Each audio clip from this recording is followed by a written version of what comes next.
Friends, টেক্সটাইলিং online চ্যানেলে আপনাদের সকলকে জানাই স্বাগতম। আজ থেকে ফের ধর্নায় বসছে তৃণমূল। আজ 15ই মার্চ শুক্রবার। আজ থেকে ফের ধর্নায় বসছেন মমতা সরকার তথা তৃণমূল সরকার। রাজ্যবাসীকে অপমানের জবাব দিতে পথে নামছে তৃণমূল। বিজেপিকে কড়া শাস্তি দিতেই এই ধর্না বলে জানা যাচ্ছে। এই মুহূর্তের সবচেয়ে বড় খবর নিয়েই থাকবে আজকের আলোচনা শুরু করার পূর্বে আপনাদের কাছে করবো একটা ছোট্ট রিকোয়েস্ট। আপনি যদি আমাদের চ্যানেলে নতুন হয়ে থাকেন তাহলে অবশ্যই আমাদের চ্যানেলটিকে সাবস্ক্রাইব করে রাখবেন।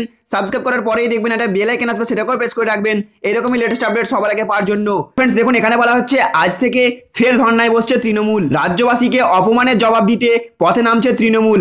আজ শুক্রবার থেকে ধর্মতলায় রানী রাসমণি অ্যাভিনিউয়ে 48 ঘন্টার অবস্থান বিক্ষোভে বসছে তৃণমূল। রাজ্যের ভোট কেন্দ্রগুলিকে অতি স্পর্শকাতর বলে ঘোষণার দাবি তুলে নির্বাচন কমিশনের দ্বারস্থ হয়েছিল বিজেপি। এবার সেই গেরুয়া শিবিরকে পাল্টা চাপের মুখে ফেলতে তৎপর হয়েছে তৃণমূল। মুখ্যমন্ত্রী মমতা বন্দ্যোপাধ্যায়ের নির্দেশে দলের মহিলা শাখার উদ্যোগে এই কর্মসূচি নেওয়া হয়েছে।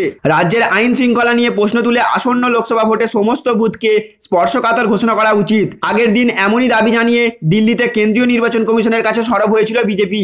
তৃণমূলের দাবি রাজনৈতিক লড়াই নয়, এতদিন কেন্দ্রীয় সংস্থাকে দিয়ে তৃণমূলকে হেনস্থা করে এসেছে গেরুয়া বাহিনী। এবার ভোটের মুখে নির্বাচন কমিশনকেও দলীয় স্বার্থে কাজে লাগাতে তৎপর হয়ে পড়েছে নরেন্দ্র মোদী অমিত শাহের দল। দলের দাবি, যে রাজ্যে নানা ধর্মীয় কিংবা সামাজিক পার্বণ নির্বিঘ্নে পালিত হয়, যেখানে গোরক্ষকের নামে গণপিটুনির ঘটনা ঘটে না, সেখানে আইন শৃঙ্খলা নিয়ে প্রশ্ন তোলা বস্তুত রাজ্যবাসীকে অমর্যাদা করার সামিল।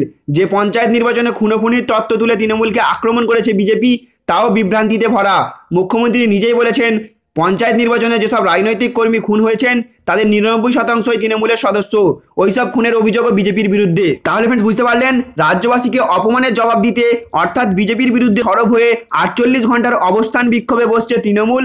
দলের দাবি, বিজেপি তাদের দলকে হেনস্থা করেছে, এমনকি ভোটের স্বার্থে নির্বাচন কমিশনকেও কাজে লাগিয়েছেন মোদী অমিত শাহের দল। আজ শুক্রবার থেকেই এই বিক্ষোভে বসেছে তৃণমূল। সামনেই লোকসভা ভোট, আর ভোটের মুখে একের পর এক রাজনৈতিক দল বিরোধী দলগুলির বিরুদ্ধে একের পর এক দোষ চাপাতে শুরু করেছে। তার উপর আজ আবারও বড় খবর, বিজেপির বিরুদ্ধে সরব হয়ে ধর্নায় বসছে তৃণমূল। তো ফ্রেন্ডস, আপনার কি মনে হয় কে বা কোন দল এবারের লোকসভা ভোটে বাজি মারবে এবং আপনি কাকে পরবর্তী প্রধানমন্ত্রী হিসাবে দেখতে চান?